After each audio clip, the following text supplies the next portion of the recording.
কিভাবে পুরানো জিমেইল এক মোবাইল থেকে আরেক মোবাইলে অ্যাড করবেন তার জন্য প্লে স্টোর অ্যাপসে চলে আসবেন। চলে আসার পরে তীর চিহ্নিত স্থানে ক্লিক করবেন।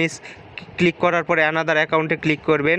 তারপরে চেকিং ইনফো হবে, এখানে আপনারা আপনাদের জিমেইল অথবা ফোন নাম্বার দিবেন। দেওয়ার পরে নেক্সটে ক্লিক করবেন। আমি আমার জিমেইল দিচ্ছি, আপনারা আপনাদের জিমেইলও দিতে পারেন, আবার ফোন নাম্বারও দিতে পারেন। তারপরে নেক্সটে ক্লিক করবেন। নেক্সটে ক্লিক করার পরে একটা বক্সের মতো ঘর আসবে, সেই ঘরে আপনারা আপনাদের জিমেইলের যে পাসওয়ার্ডটা দিয়েছিলেন সেই পাসওয়ার্ডটা দিবেন। দেওয়ার পরে নেক্সটে ক্লিক করবেন। তারপরে পাসওয়ার্ডটা সেভ করে নেবেন। সেভ করে নেওয়ার পরে ট্রাই টু অ্যানাদার ওয়েতে ক্লিক করবেন, ফোন নাম্বার দিবেন। দেওয়ার পরে সেন্ডে ক্লিক করবেন।